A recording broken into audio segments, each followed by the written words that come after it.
Good morning. तो last class में हमने histology of human gut start किया था। ठीक है। हिस्टोलॉजी का मैंने मतलब बताया था study of the tissues present in our alimentary canal यानी कि गट वॉल। दीवार में कौन कौन से टिश्यूज कैसे अरेंज्ड हैं ये हमको समझना था। जो लास्ट क्लास में मैं डायग्राम आपको समझा गई थी वो एक बार दिखा रही हूँ फिर से। मैंने कहा था ये है बॉडी वॉल,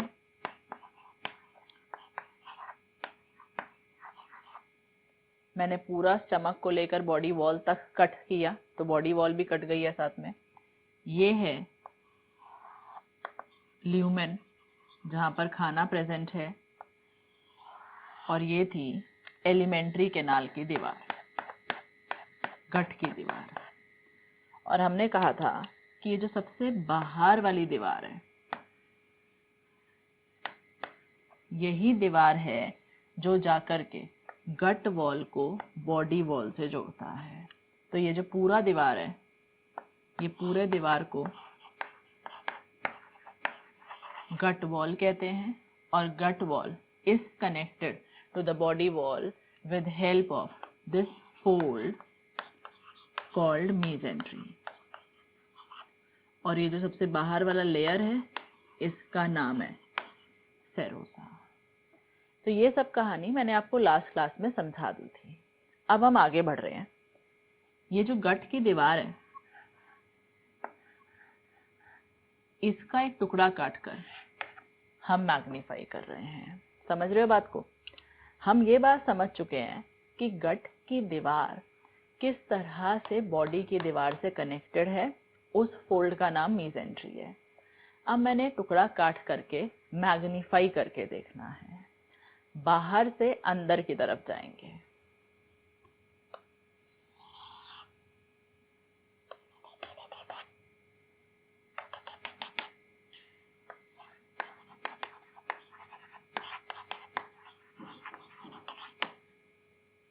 समझ आ रहा है? ये ल्यूमेन था इस तरफ जिसमें खाना है, वो ल्यूमेन या खाना से लेकर के हम बाहर की तरफ जा रहे हैं। तो देखो सबसे बाहर जो लेयर है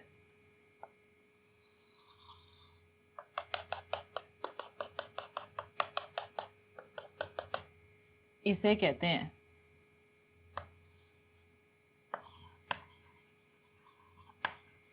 सेरोसा। इसका नाम क्या है? सेरोसा। मैं ये वाला डायग्राम रब कर रही हूं, ये आपने बना लिया होगा।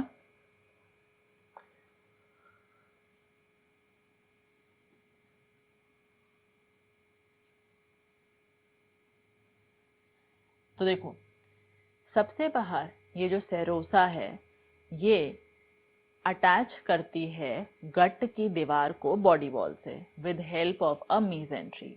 So this serosa remains in continuity with the mesentery. ठीक, जो मैंने अभी डायग्राम में दिखाया था। दूसरा, इसी को हम मीजोथीलियम या पेरिटोनियल फोल्ड भी कहते हैं। अभी एक चैप्टर आएगा आगे एनिमल किंगडम, उसके अंदर हम आपको सिलोम पढ़ाएंगे।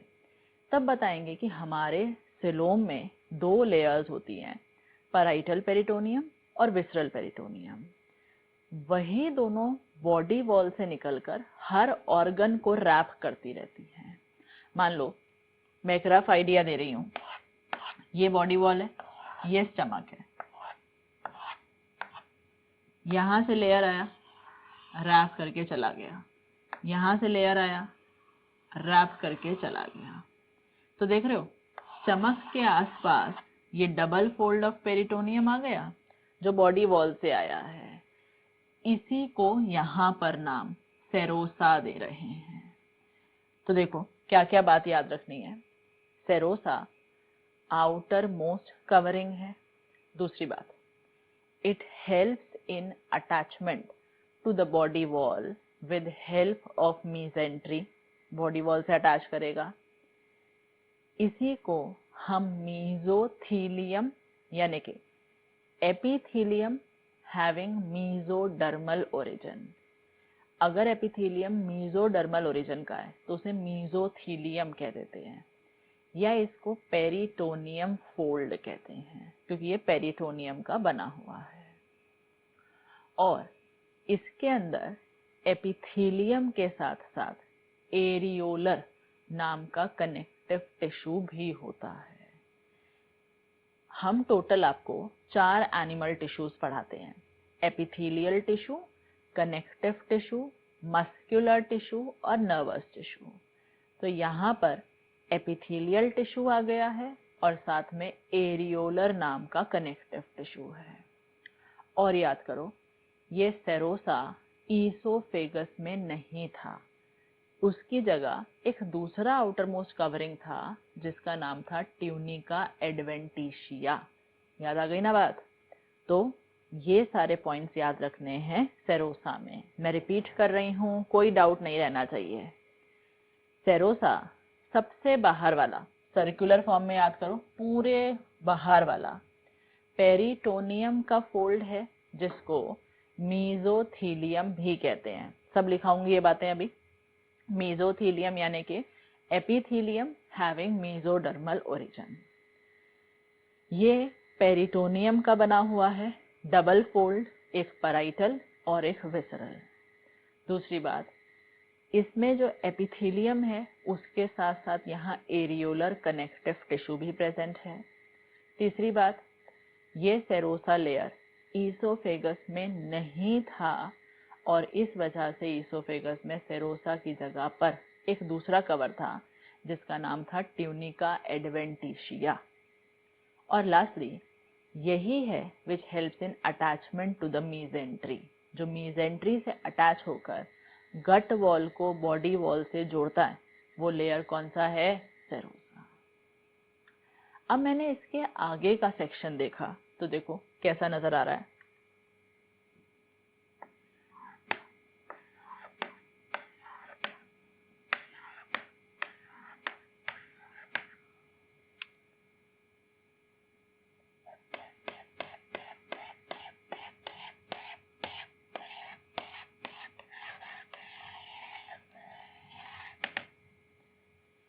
देखो, बाहर की तरफ लंबी लंबी मसल्स रखी हुई थी।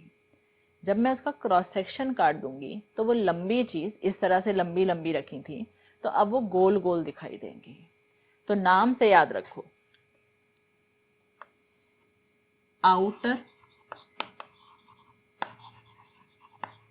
लॉन्गिट्यूडनल मसल और इनर सर्कुलर मसल।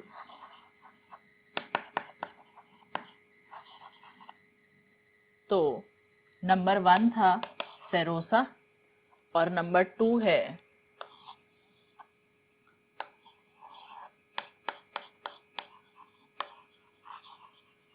मस्क्युलारिस कोट या मस्क्युलारिस एक्सटर्ना।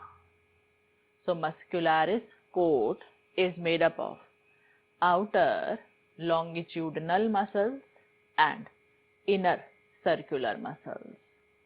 इसको हम मस्क्युलारिस एक्सटर्ना या मस्क्युलारिस कोट कहते हैं।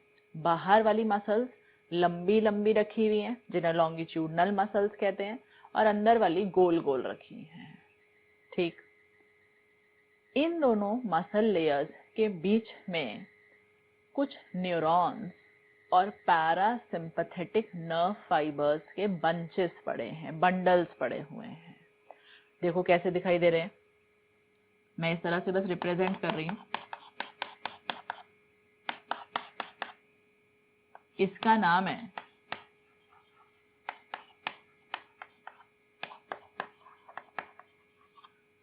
और बैक प्लेक्सस। क्या नाम है इसका? और बैक प्लेक्सस। ये और बैक प्लेक्सस क्या करेगा? और बैक प्लेक्सस न्यूरॉन्स का एक बंच ऑफ न्यूरॉन्स है और साथ में पैरासिम्पथेटिक नर्व फाइबर है। इन्हीं नर्व फाइबर्स के, इन्हीं न्यूरॉन्स के कहने पर लॉन्गिट्यूडनल और सर्कुलर मसल्स ऑल्टरनेट कॉन्ट्रैक्शन दिखाएंगे। मतलब लॉन्गिट्यूडनल ने कॉन्ट्रैक्शन किया तो सर्कुलर रिलैक्स, फिर सर्कुलर ने कॉन्ट्रैक्शन किया, लॉन्गिट्यूडनल रिलैक्स। तो कुछ ऐसा होगा। और याद करो इस वाले मूवमेंट को पेरिस्टाल्सिस कहते हैं। क्या नाम है? पेरिस्टाल्सिस। तो पेरिस्टाल्सिस करवाने के लिए लॉन्गिट्यूडनल और circular muscles alternate contraction relaxation करती हैं, और वो भी किस नर्व फाइबर के कहने पर? उसका नाम है और बैक प्लेक्सस। इसी का एक और नाम है मायोएंटेरिक प्लेक्सस। तो ये हुआ इसका काम। नंबर 1 हो गया सेरोसा, नंबर 2 हो गया मस्कुलरिस कोट। अब नंबर 3 देखो।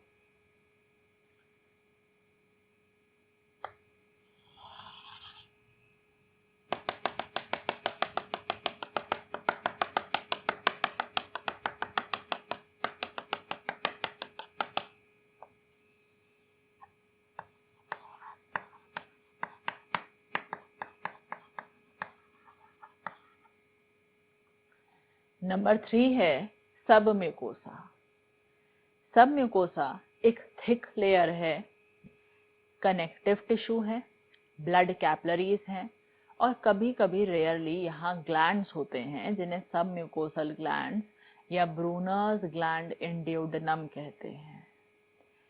इसमें बेसिकली कनेक्टिव टिश्यू है, तो ये पूरे को बांध करके रखेगा। अब नोटिस करो, हिस्टोलॉजी पढ़ रहे हो, tissue study, epithelial tissue plus connective tissue, muscular tissue, बीच में नर्वस टिश्यू, और ये फिर से आ गया कनेक्टिव टिश्यू। ब्लड कैपिलरीज भी हैं यहाँ पर, और यहाँ पर कभी कभी ग्लैंड्स भी हो सकते हैं। ये पूरा जहाँ पर येलो पार्ट है और बैक प्लेक्सस है, उसके नीचे ये पूरा सब म्यूकोसा है।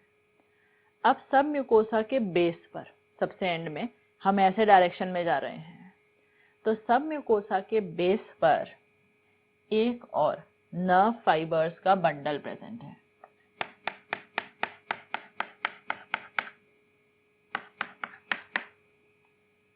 इसको कहते हैं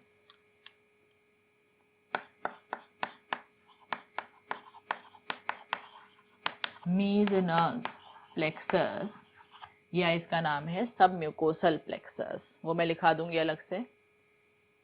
इसके अंदर भी बंच ऑफ न्यूरॉन्स है और सिंपैथेटिक नर्व फाइबर्स हैं, और इसके कहने पर सब डाइजेस्टिव ग्लैंड्स अपना अपना सिक्रीशन करते हैं। मतलब सलाइवरी ग्लैंड सलाइवा बनाते हैं, लिवर बाइल जूस बनाता है। ये सारे काम इन्हीं प्लेक्सस के कहने पर होते हैं। तो Meissner's plexus consist of bunch of neurons and sympathetic nerve fibers. ठीक है, and it is located at the base of submucosa. Plus mesenous plexus के कहने पर ही मस्कुलर कॉन्ट्रैक्शन करके विलाई का मूवमेंट होता है। याद है विलाई, फिंगर लाइक प्रोजेक्शन? वो विलाई ऐसे ऐसे मूव करेंगे तभी खाने का जल्दी जल्दी एब्जॉर्प्शन होगा। तो उसके लिए जो मस्कुलर कॉन्ट्रैक्शंस चाहिए वो भी मीजनस प्लेक्सस के कहने पर होती हैं। ठीक, कोई डाउट अभी तक? अब एक इम्पॉर्टेंट बात याद रखनी है। याद है ईसोफेगस का अपर 1/3 पार्ट वॉलेंट्री था, तो अपर 1/3 पार्ट ऑफ ईसोफेगस में ना तो और बैक प्लेक्सस होता है और ना ही मीजनस प्लेक्सस होता है। ये दोनों plexus are absent in upper 1/3 part of esophagus. ठीक, यहाँ तक कोई डाउट नहीं होना चाहिए। एक और एडिशनल बात, अगर आपसे पूछे कि स्टमक की दीवार में मस्कुलरिस एक्सटर्ना में कितने लेयर्स हैं, तो आप कहोगे सबसे बाहर लॉन्गिट्यूडनल मसल्स हैं, फिर सर्कुलर मसल्स हैं, और फिर एक इनर ओब्लीक मसल्स होती हैं, टेढ़ी रखी हुई मसल। तो बाकी की पूरी गट की दीवार में 2 मसल लेयर हैं, outer longitudinal, inner circular. Stomach की दीवार में 3 मसल लेयर हैं, सर्कुलर के नीचे एक ओब्लिक मसल लेयर है, फिर सब म्यूकोसा शुरू होगा। दैट मीन्स सबसे बढ़िया मस्कुलर दीवार किसकी हुई? स्टमक की। जहां मसल्स ज्यादा होंगी वहां पर कॉन्ट्रैक्शन ज्यादा बढ़िया होंगी और वो खाने को ज्यादा अच्छे से पेरिस्टालसिस करके क्रश कर पाएगा। तो देखो, पेरिस्टालसिस का काम सिर्फ खाने को आगे बढ़ाना ही नहीं है। जब खाने को ऐसे धक्का मार मार के आगे बढ़ाया जाएगा तो खाने का क्रशिंग भी तो होगा साथ में। तो सबसे बढ़िया तरह से जो दीवार कॉन्ट्रैक्ट करके पेरिस्टालसिस करवाती है वो स्टमक की दीवार है, क्योंकि उसमें 2 मसल लेयर नहीं, कितनी है? 3 मसल लेयर है। ठीक, यहाँ तक कोई डाउट किसी को? कोई डाउट है साथ साथ नोट करने की आदत डालो, साइड में कॉपी रखो, क्योंकि डाउट उस समय ही दिमाग में ज्यादा अच्छे से आता है। तो लिख कर रखो, हम डाउट सेशन में डिस्कस करेंगे। ठीक है, तो हम 3 लेयर्स डिस्कस कर चुके हैं सब म्यूकोसा तक। Now we are left with the last layer जिसका नाम है म्यूकोसा। तो देखो, म्यूकोसा में मैं क्या क्या दिखाने वाली हूँ।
चलो देखो, अब यहाँ पर म्यूकोसा में मैंने कहा था 1 2 3 3 चीजें बताऊंगी। सबसे बाहर आउटर लॉन्गिट्यूडनल मसल्स हैं और इनर सर्कुलर मसल्स हैं। इसको कहते हैं मस्क्यूलारिस म्यूकोसा या मस्क्यूलारिस इंटरना। अब समझ आया कि यहाँ एक्सटर्ना क्यों लिखा था? क्योंकि ये मसल लेयर 2 बार आने वाले हैं। एक बार बाहर आए मस्क्यूलारिस कोट में और दूसरी बार म्यूकोसा में आएंगे।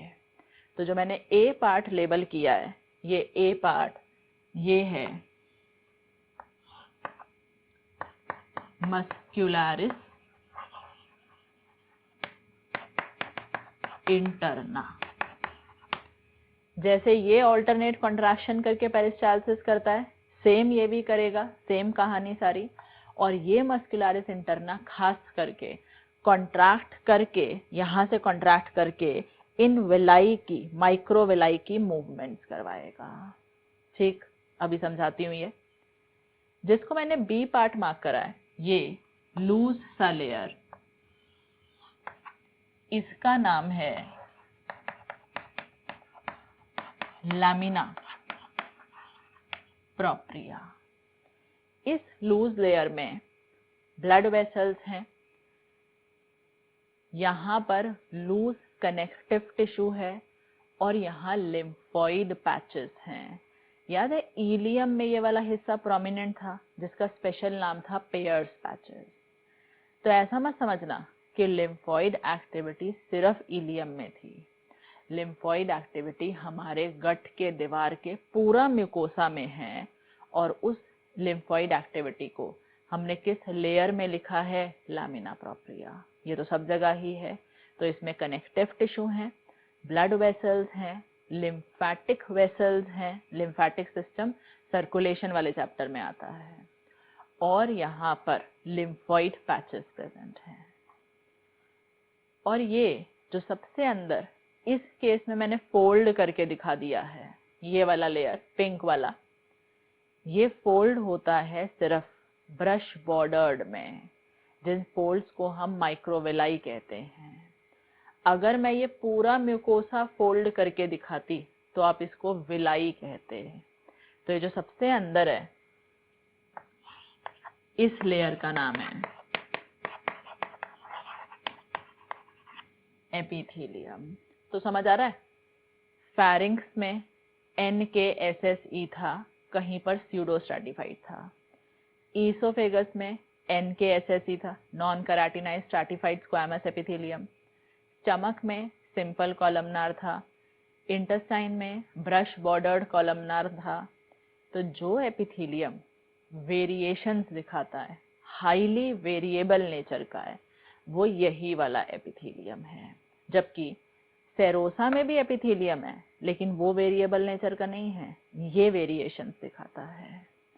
और ये एपिथेलियम यहाँ पर फोल्ड होकर के विलाई, माइक्रोविलाई शो करेगा। पूरा मैं फोल्ड कर देती तो क्या शो करता? विलाई। तो जब ये वाले मसल्स कॉन्ट्रैक्ट होंगे तो इन्हीं के कॉन्ट्रैक्शन से ये विलाई, माइक्रोविलाई मूव करेंगे। और ये मस्कुलरिस इंटरना का कॉन्ट्रैक्शन इंड्यूस करने वाला नर्व फाइबर्स का बंडल है मीजनस प्लेक्सस। क्या नाम है इसका? मीजनस प्लेक्सस।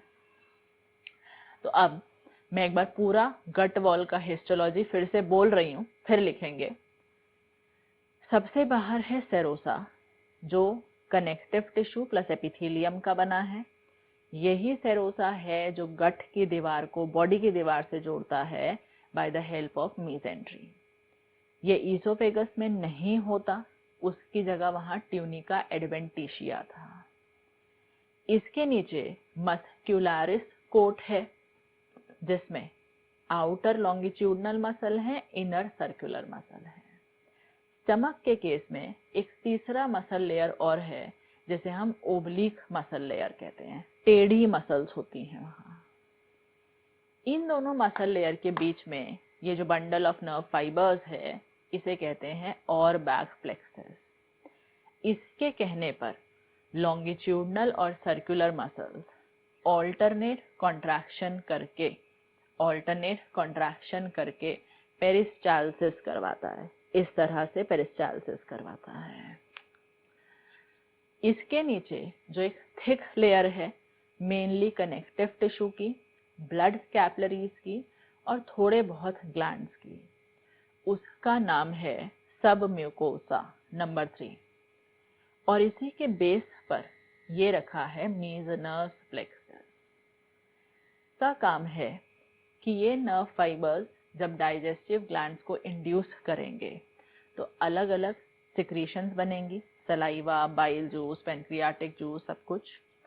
और इन्हीं के कहने पर ये मस्कुलरिस इंटरना कॉन्ट्रैक्ट होकर मूवमेंट ऑफ विलाई करवाता है। प्लस सब म्यूकोसा के बेस पर मीजनस प्लेक्सस और ये जो दूसरा और बैक प्लेक्सस था, ये अपर 1/3 ऑफ ईसोफेगस में नहीं होता, क्योंकि वो वॉलेंट्री नेचर का होता है।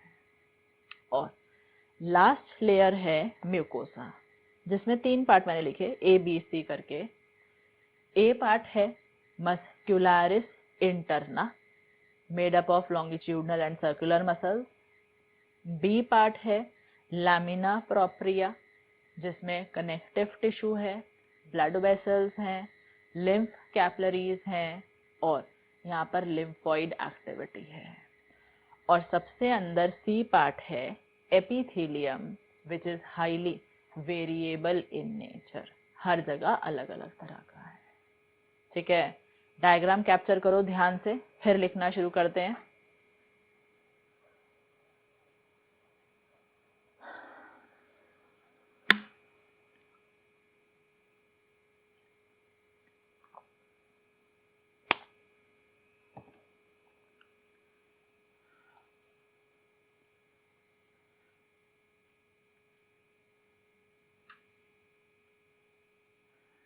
चलिए लिखिए।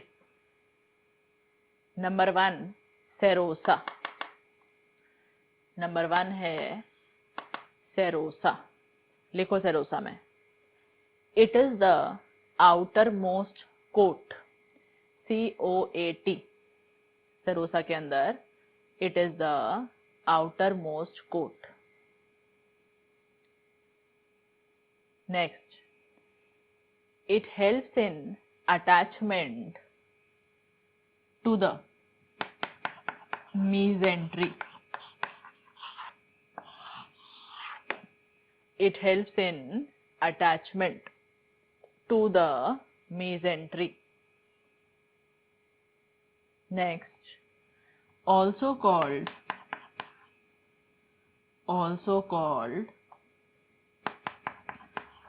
mesothelium or peritoneal fold. Mesothelium मतलब epithelium of mesodermal origin, also called mesothelium or peritoneal fold. Next, made up of epithelial tissue plus areolar connective tissue. Made up of epithelial tissue plus areolar connective tissue. Next, this serosa is absent in esophagus. This serosa is absent in esophagus. That is why it has another outer covering. This serosa is absent in esophagus. That is why it has another outer covering called tunica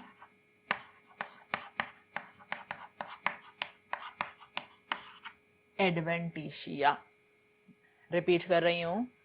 This serosa is absent in esophagus. So,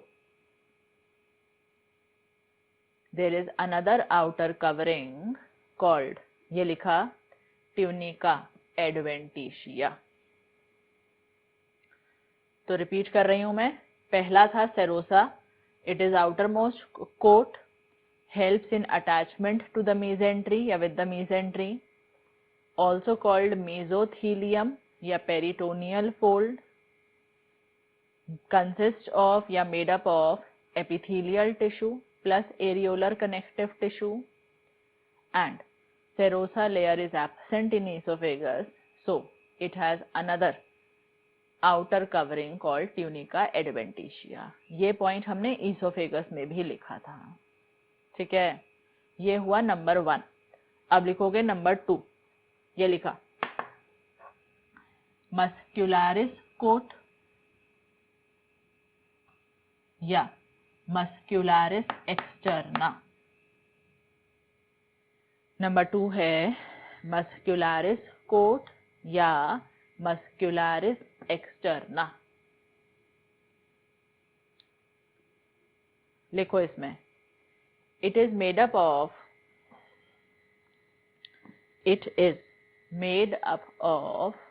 outer longitudinal muscles and inner circular muscles. It is made up of outer longitudinal muscle layer plus inner circular muscle layer. Next line. In between these muscles layer,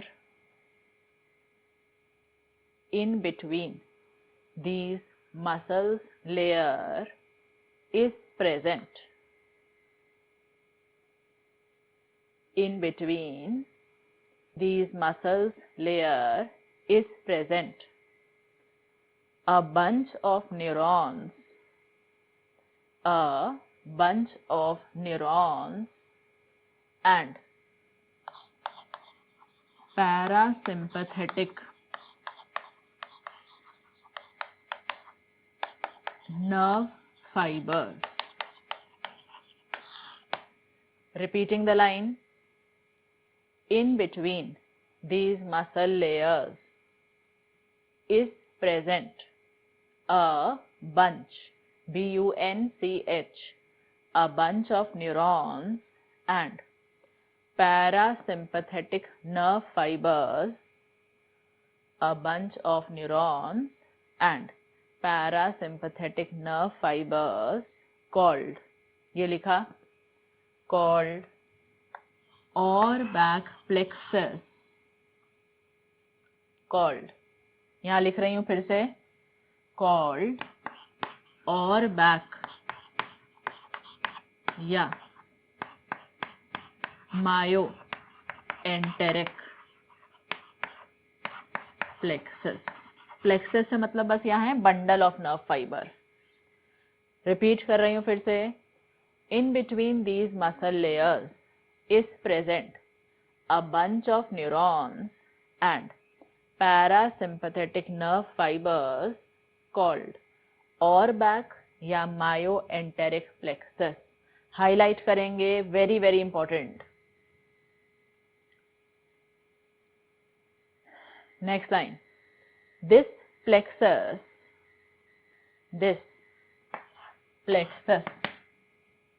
induces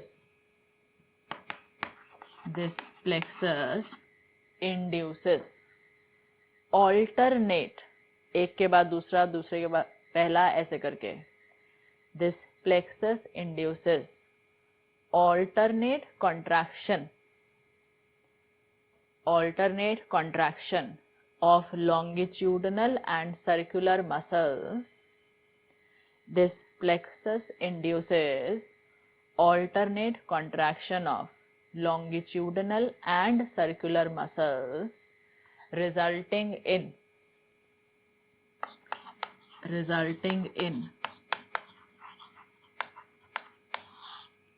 peristalsis. Underline करोगे इस point को भी. This plexus induces alternate contraction of longitudinal and circular muscles, resulting in peristalsis.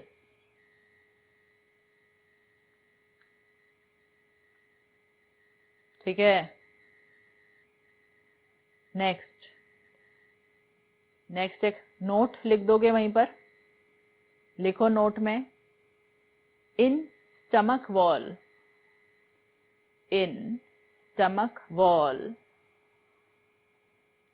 comma there is another oblique muscle layer. In stomach wall there is another oblique muscle layer present inner to the circular muscles. Present inner to the circular muscles. So there are total 3 muscle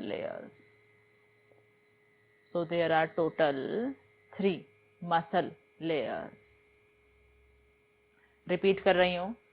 In stomach wall there is another oblique muscle layer, comma present inner to circular muscle layer. So total there are 3 muscle layers. मतलब सबसे outer most longitudinal हुआ, बीच में circular हुआ और सबसे अंदर oblique muscle layer हुआ. ये खत्म किया हमने नंबर 2 मस्क्यूलारिस कोट. अब लिखेंगे नंबर 3.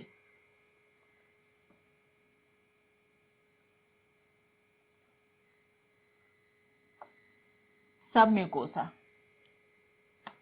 ये लिखा है नंबर 3 सब mucosa.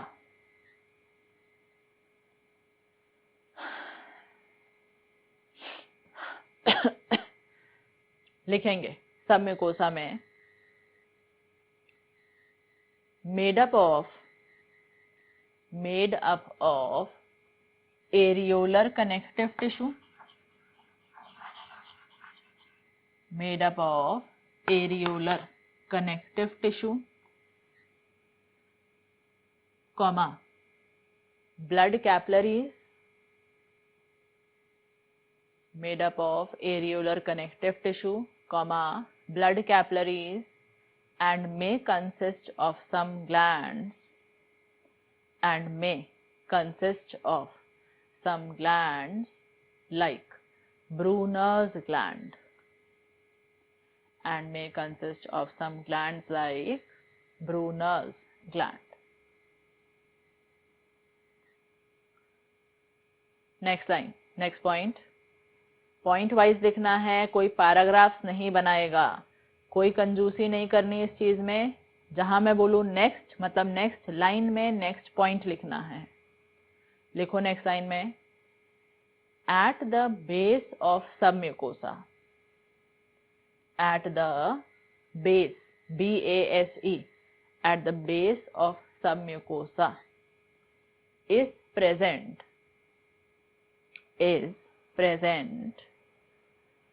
another bunch of neurons,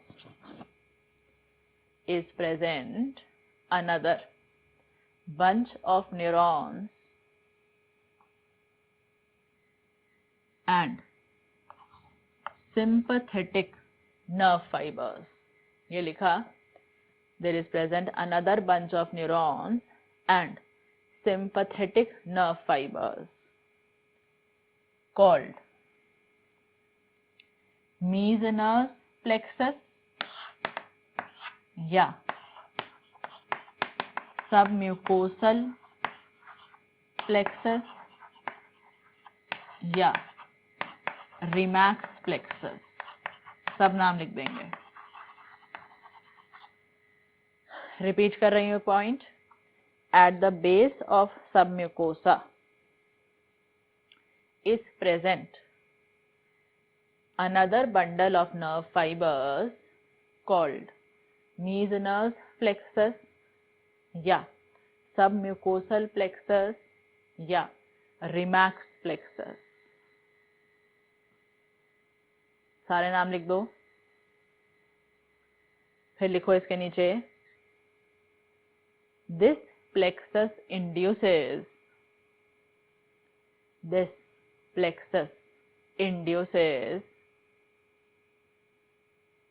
secretion of different digestive glands. This plexus induces secretion of different digestive glands, comma, into the digestive tract. Into the digestive tract. And it also induces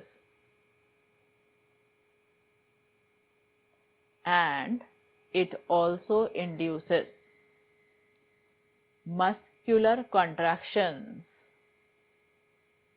and it also induces muscular contractions resulting in movement of villi. Also induces muscular contractions resulting in movement of villi. Movement of villi. ठीक है। अब इसके नीचे एक note लिख देंगे, फिर से एक नोट लिखो। नोट में इन अपर 1/3 part of oesophagus, in upper 1/3 part of oesophagus comma, both or back plexus, both or back plexus and Meissner's plexus are absent in upper 1/3 part of esophagus. Both or back plexus and Meissner's plexus are absent.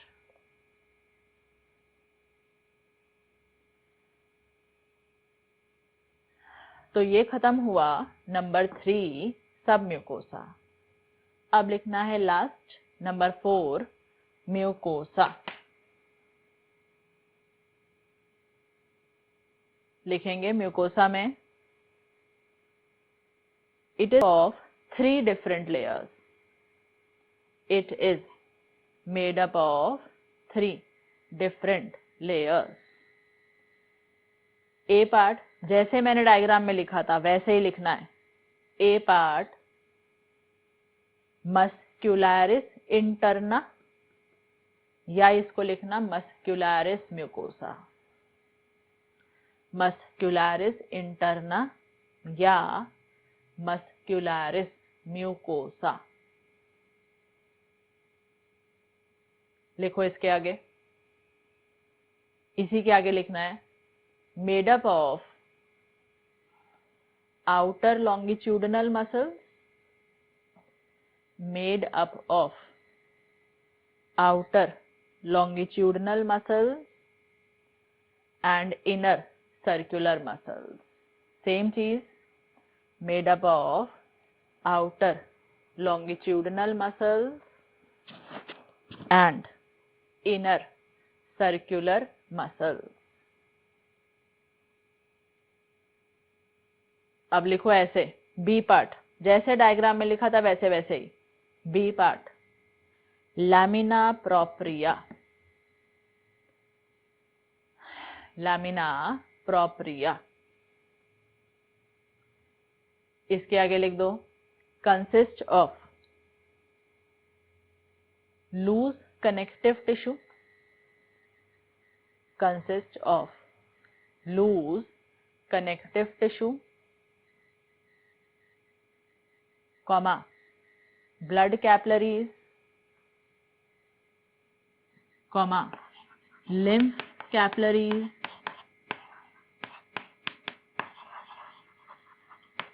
and some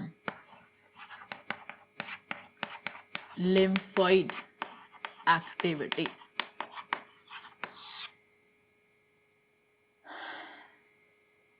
Lymph capillaries consist of या made up of loose connective tissue, blood capillaries, lymph capillaries and some lymphoid activity. ये हुआ B part. अब last लिखना है C part. C part लिखो, C part में epithelium, C part epithelium. It is the innermost layer of mucosa. It is the innermost layer of mucosa which remains in direct contact with the food. Lumen के साथ face कर रहा है, ऐसे लिख लो। It is the innermost layer of mucosa which faces the lumen of gut. Which faces the lumen of gut.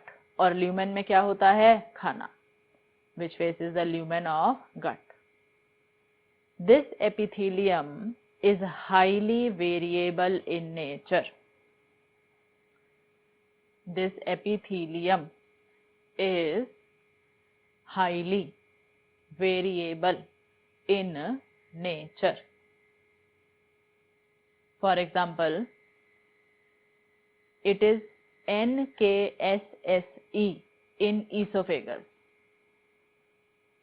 It is NKSSE in esophagus, comma, simple columnar in stomach, simple columnar in stomach, comma, brush bordered columnar in small intestine, brush bordered columnar in small intestine, etc. Repeat कर रही हूं example, it is NKSSE in esophagus, simple columnar in stomach, brush bordered columnar in small intestine, etc. बाकी सब detail मैंने आपको लिखाया है। ठीक, तो ये एपिथेलियम हमने इस केस में फोल्डेड दिखाया है, दैट मीन्स यहाँ पर ये माइक्रोविलाई रिप्रेजेंट कर रहा है और ये हिस्सा, ये टुकड़ा हमने स्मॉल इंटेस्टाइन से लिया होगा। अब समझ में आ रहा है? मैंने कहा था स्टमक में जो फंडस पार्ट है उसका म्यूकोसा फंडिक ग्लैंड्स बनाता है, गैस्ट्रिक ग्लैंड्स बनाता है। तो ये वाला पूरा म्यूकोसा आ गया। इसी म्यूकोसा के फोल्ड को विलाई कहा था, जिनके बीच बीच में इंटेस्टिनल ग्लैंड्स प्रेजेंट है। तो म्यूकोसा ही हर जगह ग्लैंड बना रहा था, क्योंकि म्यूकोसा ही खाने के तरफ फेस कर रहा है। ठीक है, ध्यान से इस डायग्राम को पूरा कैप्चर करो, फिर हम नेक्स्ट टॉपिक शुरू करते हैं। ये हमने खत्म करा histology of the human gut wall.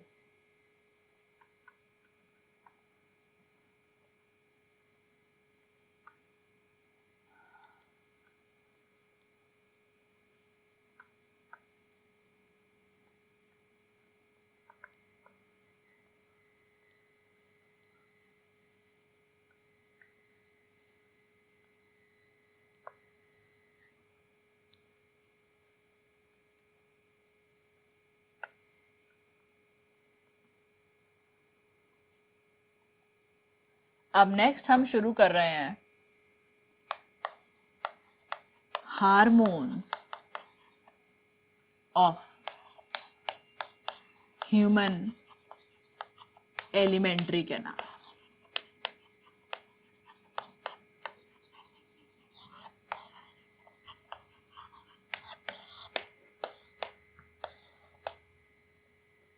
हमारे गट में, हमारी एलिमेंट्री कैनाल की दीवार में कुछ सेल्स एंडोक्राइन नेचर के भी हैं जो हार्मोन सिक्रीट करते हैं।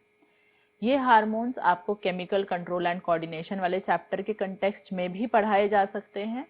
वैसे ये इस चैप्टर में भी इंक्लूडेड होगा, क्योंकि यहाँ से हम सारे फंक्शंस आसानी से रिलेट कर पाएंगे। ठीक है, तो एक टेबल बना लो। सबसे पहले लिखो हार्मोन, फिर लिखो उसका सोर्स,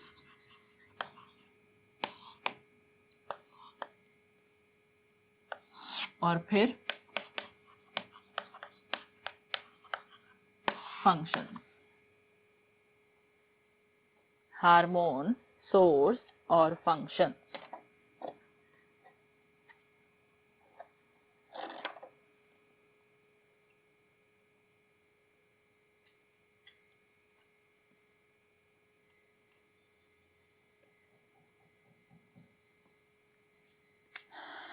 चलो शुरू करते हैं। Number 1, gastrin. फर्स्ट हार्मोन है गैस्ट्रिन। याद करो, जो स्टमक का पाइलोरस वाला हिस्सा था उसमें एंडोक्राइन एक्टिविटी शो होती है। तो इसका सोर्स है G cells of pylorus of stomach.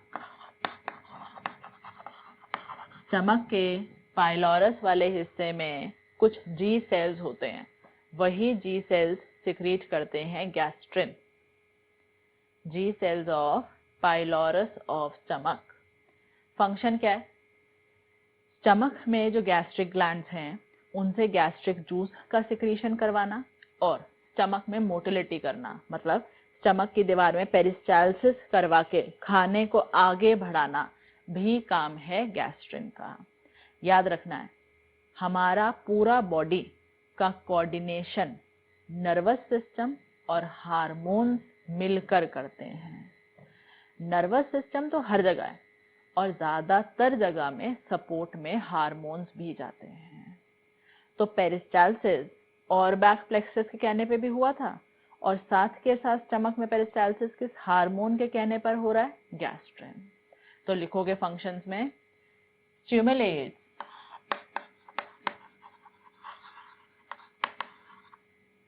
gastric secretion and its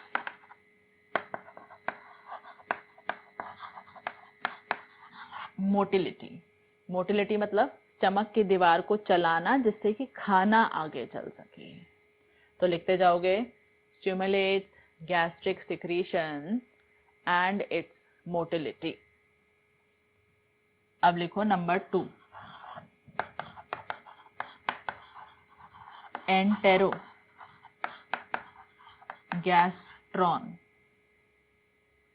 एंटेरोगैस्ट्रॉन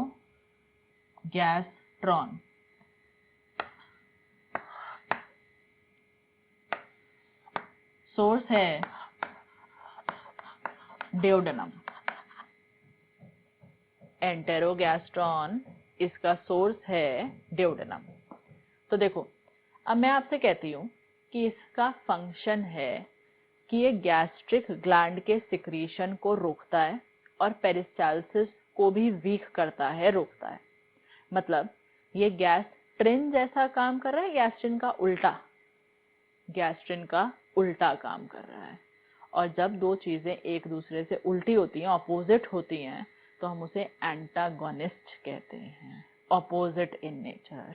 तो लिखो, पहले फंक्शंस में लिखो, inhibits gas secretion and its motility। inhibits gastric secretion and its motility। और यहाँ एंटेरोगैस्ट्रॉन के ब्रैकेट में लिख दो antagonist of gastrin. Antagonist of gastrin. और अब थोड़ा सा लॉजिक भी लगाओ खुद से। डियोडेनम वो पहला हिस्सा था जो स्टमक से खाना रिसीव करता है। अगर स्टमक से खाना तेजी से रिसीव हो रहा है तो डियोडेनम ही तो कहेगा कि भाई रुक जा, धीरे धीरे भेज जरा। और अगर स्टमक में सिक्रीशन ज्यादा है तो HCl ज्यादा होगा, एसिडिटी ज्यादा हो जाएगी। तो एसिडिक खाना भी तो सबसे पहले डियोडेनम ही रिसीव कर रहा है। तो डियोडेनम को ही सबसे पहले चिंता होगी कि भाई आराम आराम से खाना भेज और जरा सिक्रीशन कम कर दे, मैं जलना शुरू हो गया हूँ। तो तभी देखो गैस्ट्रिन का एंटागोनिस्ट कौन बना रहा है? डियोडेनम। ठीक, अब लिखो number 3,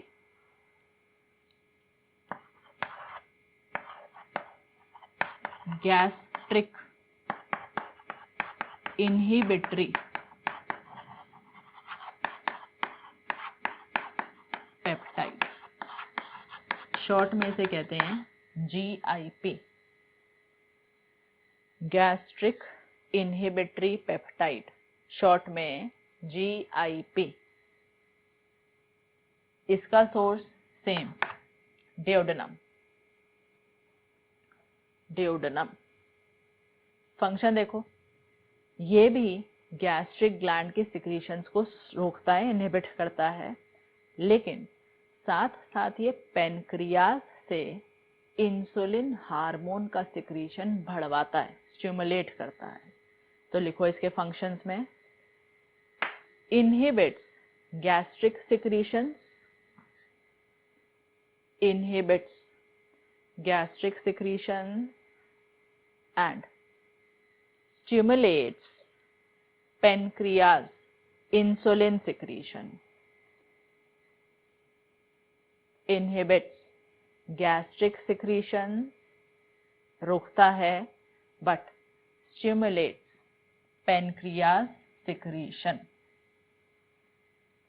but stimulates pancreas secretion.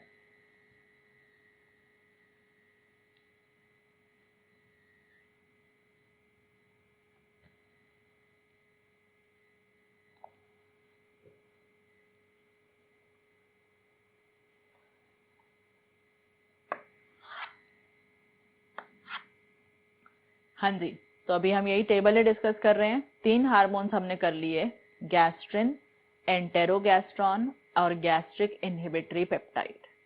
इसके अगला से नेक्स्ट क्लास में कंटिन्यू करेंगे अभी ये टेबल, और फिर हम डाइजेशन ऑफ फूड शुरू करेंगे। ठीक है, till then revise till this part.